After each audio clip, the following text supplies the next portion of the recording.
Hello दोस्तों, मुझे उम्मीद है आप सभी की होली बहुत अच्छे से रही होगी। खूब धूमधाम से आपने होली को मनाया होगा।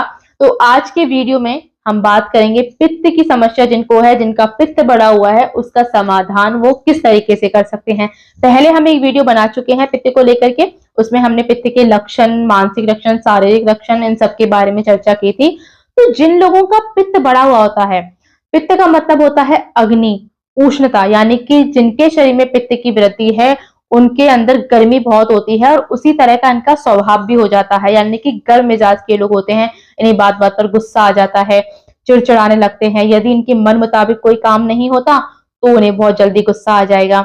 और उसी तरह की समस्याएं, यानी कि शरीर में गर्मी है तो उसी तरह की शारीरिक समस्याओं को भी इनका सामना करना पड़ता है। जैसे कि शरीर में जलन होना, शरीर में जलन के साथ साथ सीने में भी बहुत जलन होती है। इन लोगों को लाल लाल दाने निकल आते हैं। शरीर के अंदर पहले इतनी गर्मी भरी हुई है जिसके कारण बालों का झड़ना, बालों का सफेद हो जाना भी समस्या इन लोगों को आती है। शरीर में पित्त बढ़ने से, गर्मी बढ़ने से इन लोगों को पसीना बहुत ज्यादा आएगा और वो जो पसीना होता है वो दुर्गंध वाला होता है। तो इस तरह की समस्याओं का सामना इन लोगों को करना पड़ता है। शरीर में गर्मी अधिक होने से इनकी त्वचा पर बहुत सारे तेल हो जाते हैं, मोल्स जिन्हें कहते हैं, वो इनकी त्वचा पर बहुत ज्यादा निकल आते हैं जिनको पित्त होता है। इसके पीछे कारण ये है कि यदि आपको भूख, समय पर भोजन नहीं करना, यदि आपको भूख है और आप खाना नहीं खा रहे हैं, भूख आपको बिल्कुल भी नहीं है फिर भी आपने खाना खा लिया, ओवर ईटिंग कर ली, तो इस तरह की समस्या भी इन लोगों को पित्त को बढ़ाने का काम करती है। और यदि तला भुना ज्यादा खा लेते हैं आप लोग, जंक फूड, बाहर का फूड खाते हैं, तो भी कहीं ना कहीं ये पित्त को बढ़ाता है, क्योंकि ये सब गर्म फूड होते हैं। तो अब इसको हम किस तरीके से समाधान कर सकते हैं। जैसा कि आपने जाना कि पित्त का मतलब होता है शरीर में गर्मी का पैदा हो जाना। तो यदि ये लोग अपने आहार में, खाने पीने में ठंडी चीजों को शामिल करते हैं तो ये पित्त को कम करता है।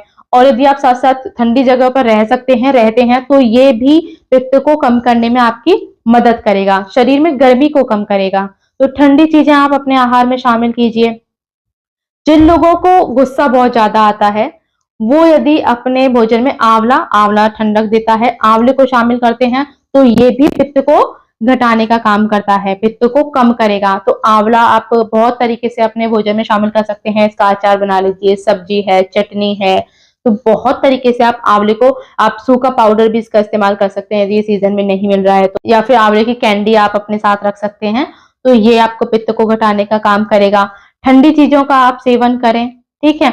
और जैसा यदि इनकी डाइट के बारे में बात करें तो उनके शरीर में इतनी गर्मी होती है, जो जठराग्नि है, तो हमारा भोजन कब पचता है, जब हम कुछ खाते हैं और हमारी यदि जठराग्नि अच्छे से काम करती है तो खाना हमारा तुरंत डाइजेस्ट हो जाता है। इसीलिए इन लोगों के शरीर में जठराग्नि बहुत अच्छे से काम करती है। ये जो कुछ भी खाते हैं, यदि कितनी भी भारी चीजें खा लें, बाहर का जंक फूड खा लें, पिज्जा, बर्गर, पूरी, यदि ऐसी चीजें भी ये रोज रूटीन में खाते हैं तो भी इनको बहुत ही आसानी से सब कुछ हजम हो जाता है। और उसके 3-4 घंटे बाद इनको फिर से भूख लगाएगी, जिसपे आपको आश्चर्य हो सकता है कि अभी खाया था और फिर से भूख लगाई। तो इनका जो सिस्टम है वो बहुत अच्छे से काम करता है।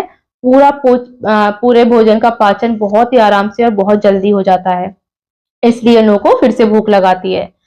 तो ये लोग यदि अपने जिनका पित्त बढ़ा रहता है उनके लिए मीठा रस, यानी कि जो मीठी चीजें होती हैं वो भारी होती हैं नेचर में, यदि इनका इस्तेमाल करते हैं तो वो पित्त को कम करने का काम करता है।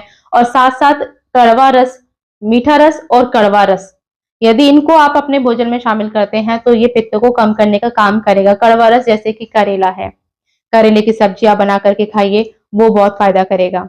लोगों का पित्त बढ़ा हुआ है उनके लिए गाय का घी सर्वोत्तम है। गाय का घी इनके लिए दुनिया की सबसे अच्छी औषधि है। गाय का घी आप भोजन में शामिल कीजिए। आप गाय का घी का शरीर पे मालिश करें, चाहे तो आप नाक में डालें, पैरों की तलुओं की मालिश करें। तो गाय का घी पित्त वाले व्यक्तियों के लिए सर्वोत्तम है, सर्वोत्तम औषधि है। इससे अच्छा उनके लिए कुछ भी नहीं है। तो जिन लोगों को पित्त है वो गाय का घी तो आज से ही अपनी डाइट में शामिल कर लें, यदि आप अपनी प्रकृति को पहचान चुके हैं। अगला है, जैसा कि मैंने बताया, ठंडी चीजें, मीठी चीजें आप शामिल करें। जिनको यदि शरीर में पित्त बढ़ा हुआ है तो पसीना आएगा, तो यदि आप ठंडी चीजों का शरीर पर लेप करते हैं तो वो आपको बहुत फायदा करेगी। सुगंधित वाली जगहों पे आप रहिए, ठीक है। तो ठंडी चीजें हैं, चंदन, चंदन का लेप आप अपने कर सकते हैं, मुल्तानी मिट्टी है, चंदन है, इस तरह का ठंडी चीजें, ठंडी तासीर वाली चीजों का आप लेप लगाइए। इससे आपके शरीर में जो पसीना, दुर्गंध वाली, जो पसीने वाली समस्या है, उसमें आपको आराम मिलेगा। आप माखन मिश्री खा सकते हैं, माखन मिश्री है, गाय का घी है, आंवला है, करेले हैं। तो इन चीजों के बारे में हमने जो बात की, यदि आप अपनी प्रकृति को पहचानते हुए पित्त को बढ़ाने का काम ना करें और ऐसी चीजों का सेवन करें, ठंडी चीजों का, मीठी चीजों का, जो कि आपके पित्त को घटाने का काम करे। ठंडी जगहों पर यदि आप जाते हैं तो वो बहुत फायदा करता है। इसके लिए आप शायद ठंडी जगहों पर नहीं जा पाए, तो जो चंद्रमा की जो रोशनी होती है, चंद्रमा की जो चांदनी होती है, वो भी ठंडक का काम करती है। तो आप चंद्रमा की चांदनी में, चांद की चांदनी में जब बैठते हैं तो वो भी आपके गुस्से को शांत करती है, आपके मन को कंट्रोल करती है। तो इस तरीके से आप चांद की चांदनी में बैठ करके भी अपना स्वास्थ्य लाभ ले सकते हैं। तो आज का वीडियो आपको कैसा लगा प्लीज मुझे जरूर बताइए। मिलते हैं अगले वीडियो में कफ की समस्या के समाधान के साथ। पसंद आता है तो प्लीज लाइक करें और मुझसे जुड़े रहने के लिए मेरे channel health and beauty hub को सब्सक्राइब करना ना भूलें।